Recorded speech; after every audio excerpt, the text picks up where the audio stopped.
Hello, I'm Ed Rabyd, otherwise known as the Rabyd Atheist, former pastor turned atheist, now compassionate anti-theist.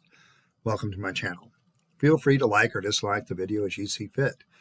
Feel free to hit those buttons. Feel free to comment below, and I would appreciate it if you would subscribe to the channel and hit your notification bell for more content as it is released. You're also free to share my videos as much as you like. This purpose of this channel is educational in relationship to deconversion and atheist issues, and the Bible, theology, and politics in relationship sometimes to those issues.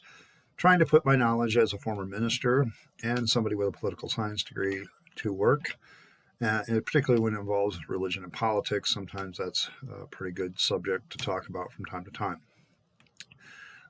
Today I want to actually react to something I received in the mail. Now, in my ministry, I had a lot of run-ins with the Jehovah Witnesses, and the title of this, video is probably going to get their attention. It always does. But when I get letters like this, I said, well, why the hell are the Jehovah Witnesses sending me a letter? They're usually knocking on my door. And then I realized COVID, and I looked it up, and sure enough, the Jehovah Witnesses have been encouraged because of the COVID virus not to go door to door. Instead, they are writing letters. And I received mine in the mail, this one. And it came with this, a lovely pamphlet. Would you like to know the truth? And so when I got this, I realized what it was fairly quickly. I folded it back up and I put it into my inbox because I wanted to react to this cold. Now, I'm sure there may be some Bible verses in here, so I also have a browser open, which you guys probably can't see and probably won't see, to Bible Gateway, where I can look up some of these verses on the fly and see what I think. But, I'm going to be reacting to this a little bit cold. I don't really know the complete contents on it, but I'm going to start with a letter. I'm going to keep an eye on the time. I don't know if this is going to be 1 or 2 or 3 parts. I'm not really sure. But I'm not really reacting to this as an atheist versus the Jehovah Witnesses so much as I am reacting as an atheist to somebody, anybody who shares some kind of faith that's evangelical. That is, they feel that they need to evangelize you. They need to come and proselytize you. So that's kind of the way I'm reacting to it. And I'm trying to help them out. No, seriously, I'm trying to help you out as you witness to atheists, a couple of things that you need to stop doing, and sometimes a couple of things that you need to keep doing. So we'll see where this goes. Now, I don't remember putting my address anywhere or my name anywhere where the Jehovah Witnesses would get it, but I am a public figure. There's public records. People can get a hold of this stuff. And I don't really try to hide where I live or what I do. So here we go. I'm going to keep the name out of it. It says, Dear Edward, I am one of the over 8.5 million Jehovah Witnesses engaged in worldwide Bible education work. Perhaps we have had the pleasure of speaking with you before. I have spoken with the Jehovah Witnesses on 2 occasions back when I was a pastor, a Protestant Christian Trinitarian pastor. And both times I found them very interesting. The first time was just with an elder who was obviously doing his preliminary run to see if I was an easy mark. He presented his spiel, showed me a verse in the Bible, and, said they might be back later. Okay, whatever. A couple days later, he shows up with 2 young ladies in tow. So there's 3 of them. There's the elder and the 2 young ladies together. And they sat down in my breezeway at the time, and we talked, and it went really poorly for the elder because I'm very knowledgeable about the Bible. So when he brought up his verse, I says, well, I know for a fact your version of the Bible has been tampered with. And he goes, what do you mean? I says, the founder of the Jehovah Witnesses rewrote the Bible, okay, and he changed the parts in it to fit his theology. That's a well-known documented fact. Now, I didn't know that, okay? A lot of people don't know that. And as we got into it further and further, I noticed that one of the female people that was there that was following him was getting more and more interested in the conversation. Usually what happens is these two people are trying to learn how to witness to people, so they just kind of sit back and watch the elder do it. And that's what they were doing, okay? But as I went on, this one kept leaning forward, and she was listening very intently. And I don't think it was to learn how to witness. I think she was very fascinated with what I had to say. And, I went at him about John 1:1, that even secular sources say that it's poorly translated. Went on and on. And after about a half hour, the guy excused himself rather quickly, motioned for the two ladies to follow him, said, well, maybe we'll be back sometime to talk about it. Yeah, that was about 10, 15 years ago. I haven't seen the Jehovah Witnesses since. And so the fact that you're up to 8.5 million people is a little bit scary to me. But at the same time, I guess I can respect that some people believe this stuff, whether it's true or not. Yeah, probably not. But yeah, I've spoken to the Jehovah Witnesses before, and it's usually ended badly for the Jehovah Witnesses. And now as an atheist, I have a lot more to say about it. But I'm not just picking on you. I'm not really picking on anybody. I'm just kind of looking at what you have to say and say, does it convince me? And the answer to the question is probably going to be no. I'm just going to tell you that up front. And it's not because I'm closed-minded. It's just I've heard all this stuff before, and I'm going to demonstrate that. I hope you're doing okay and keeping well during this difficult time. Yeah, I'm doing all right. I've had to postpone a lot of the things I wanted to do, and I've had my battles with depression because of COVID, because, I had plans and I was doing really well at the beginning of 2020, and, the end of 2020, not so much. I'm struggling through some things emotionally and mentally, but you know what? I'm okay. I'm all right. I'm still alive. I haven't caught COVID, not that I'm aware of, and I haven't lost any work. I haven't been in financial trouble or anything like that, so life is good. My purpose in writing you today is that I want to share some thoughts from God's Word that very soon and is to come in human suffering. Come to human suffering and a disease, hunger, sickness, pain, and even death, based on this promises on Revelation 21:33 and 4. All right, I got to stop. Take a look.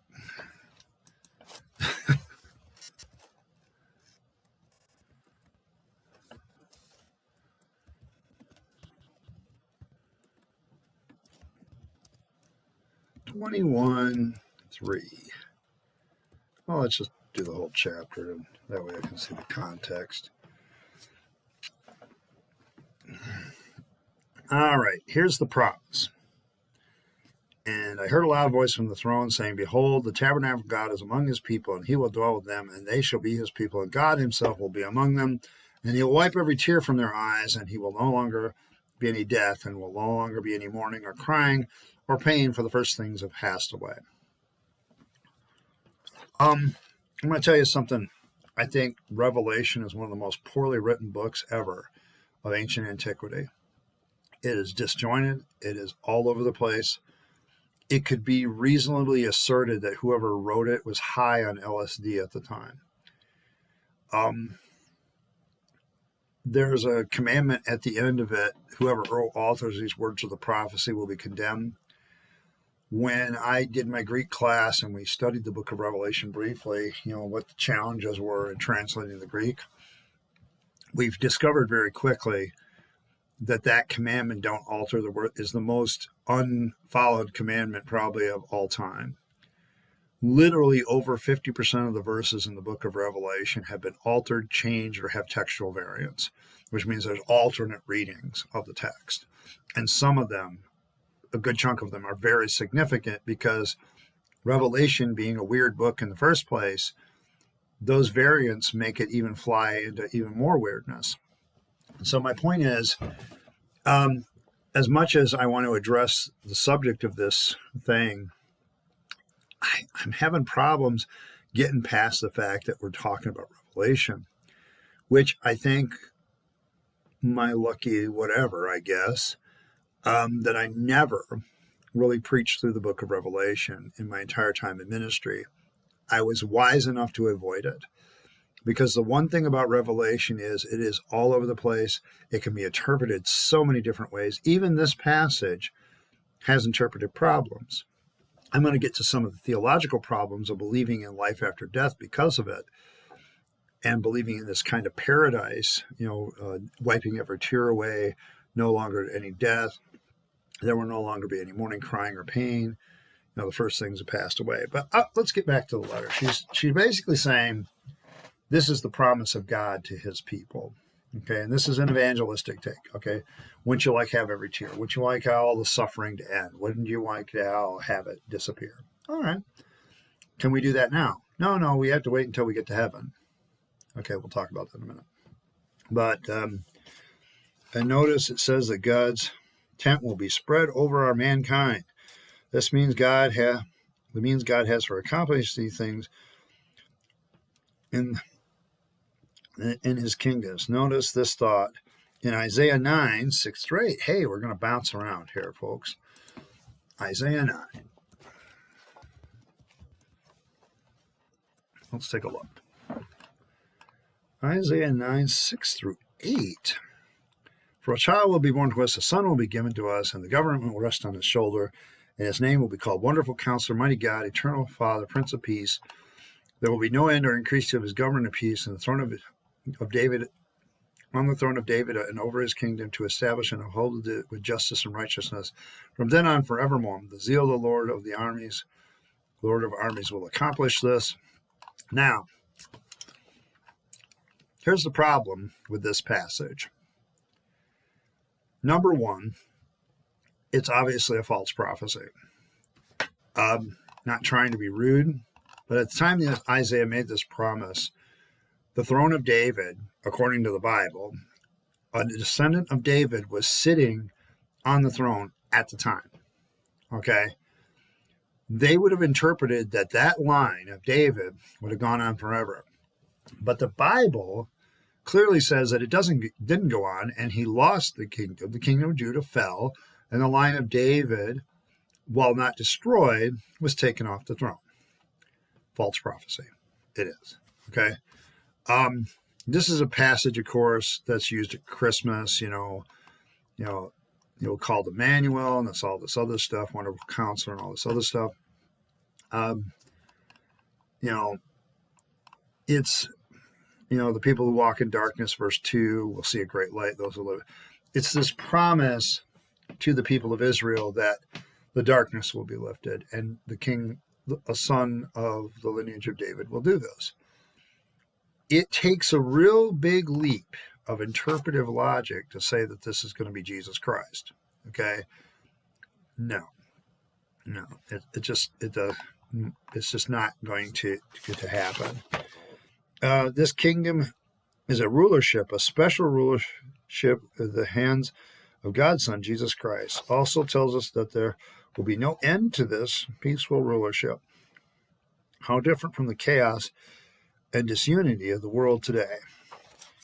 To help you learn more about this kingdom and the blessing he has prepared to bring his earth's inhabitants that want to live under these wonderful conditions, I am sending you this tract for free, though to contact me for more information. jw.org is a website you can also go to for help. I was happy to be able to share this good news with you. Sincerely. All right. Let's talk about whether it's a good thing for people to live forever. I don't think it is. All right, let's understand something. There's going to come a point in eternity where I am going to learn everything I want to know.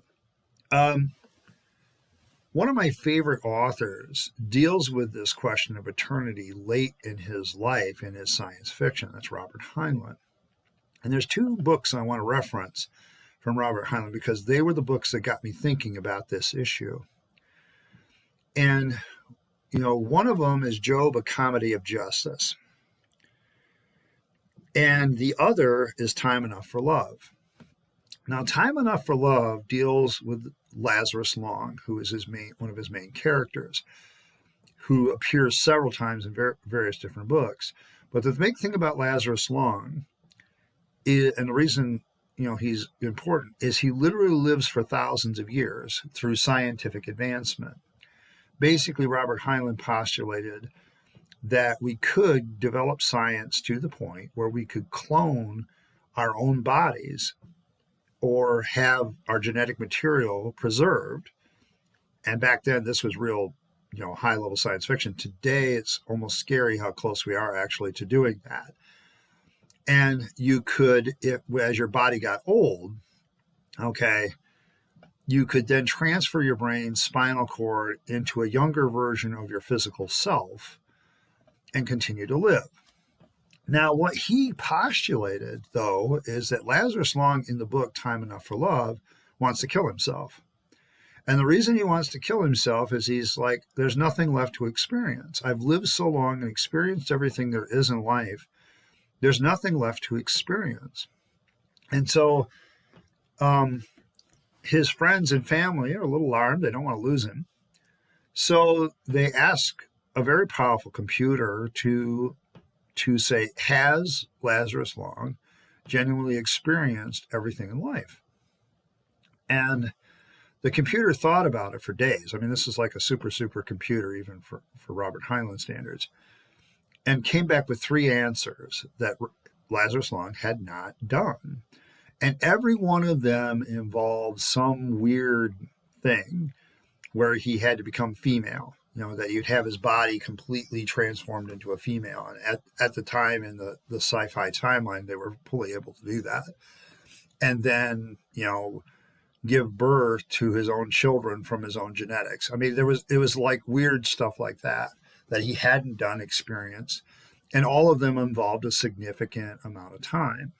And it's there, I think, that he gives one of his famous definitions of what love is, which is it's when you are concerned about the other person's happiness, that you're not happy unless they're happy. And when both people have that concern for each other, that's love. That was his definition of love. And it's a pretty damn good one. In Job, A Comedy of Justice, when we talk about heaven, Job is the righteous guy in the story, but he falls for a woman and they both get killed. And he finds himself in heaven. And when he asks about the girl that he loves so much, that he's deeply in love with, she went to hell. And throughout this whole story, he explores the notions that people have about the afterlife that are religious, and he pretty much slaughters them all. And you've probably heard me use one of these things, before, where I've said, if I were to find myself in heaven and any one of you, any other human being in hell, period, I don't care who they were, I would be in front of the throne of God or whoever is in charge, petitioning for your release on a daily basis. I would not want to serve such a God in which that situation where somebody I loved and cared for, especially, is got to burn for eternity. And when I read a passage like Revelation 21, in order to wipe away everybody's tears, you would literally have to scrub that person's memory of the people that they love and care for, because a lot of those people, based on the odds, because you Jehovah Witnesses and almost everybody else in religion have this very exclusivity that only your people are going and everybody else is going to the other place if they don't accept your message. I mean, the Jehovah Witnesses for years had their 144,000.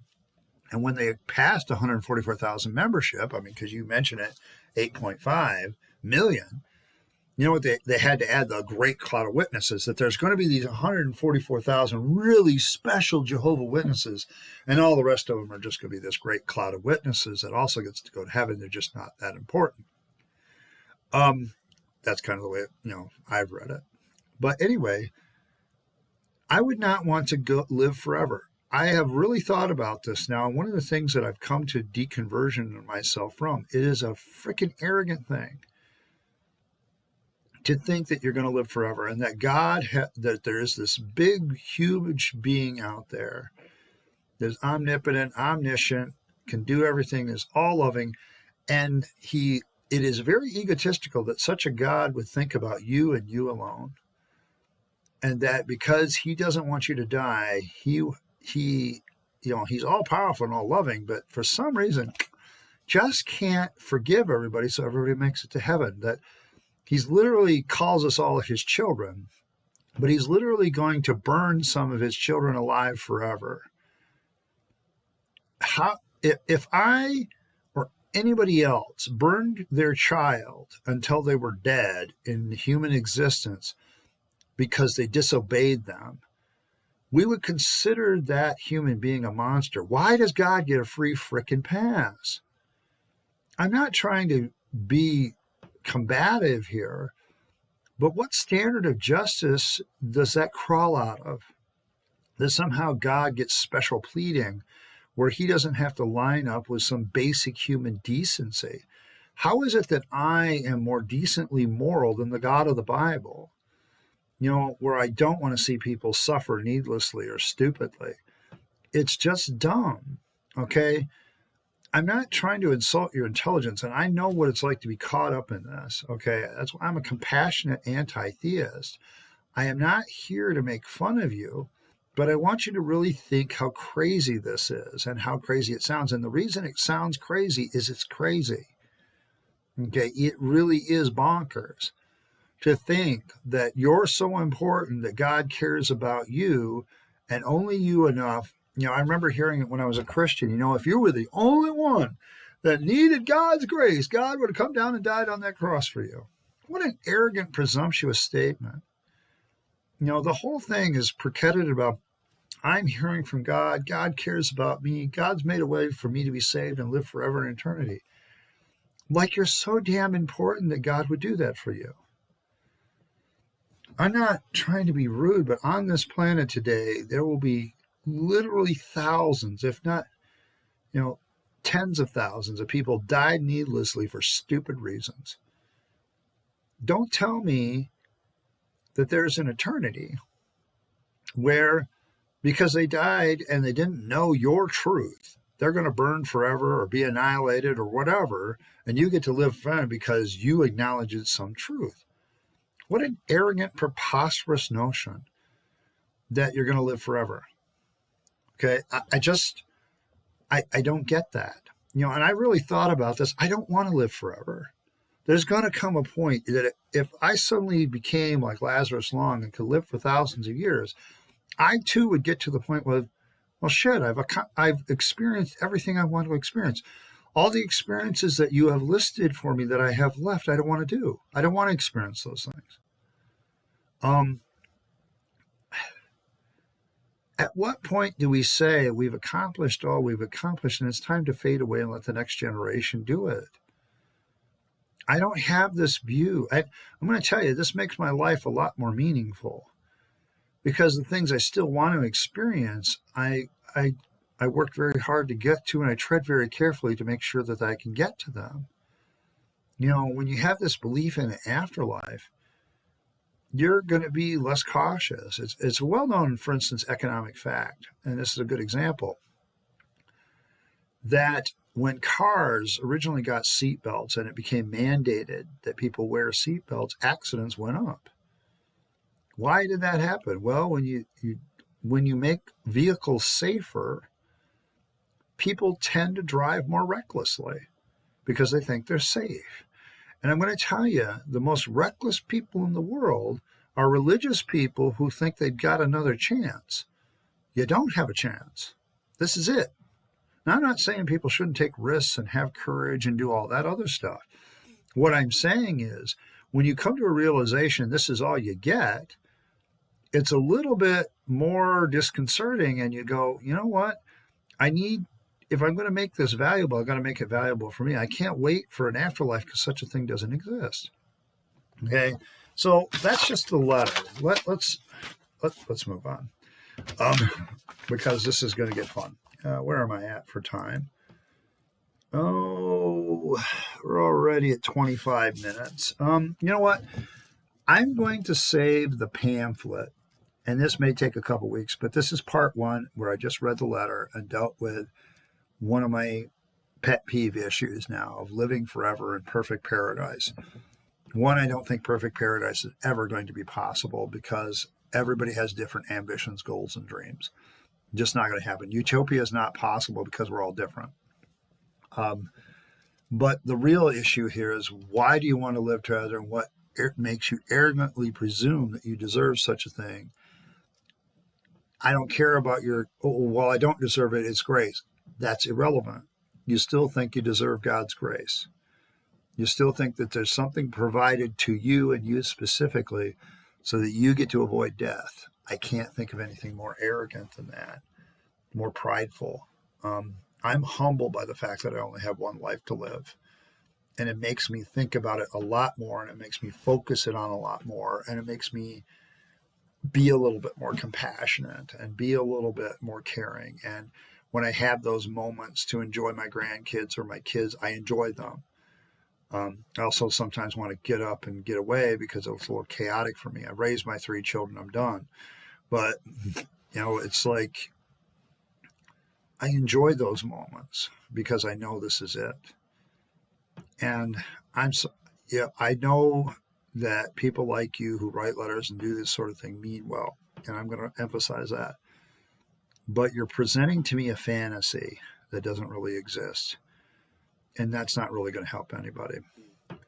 And hopefully, through this video series, if you end up watching it, I can convince you to be a rabid atheist like myself.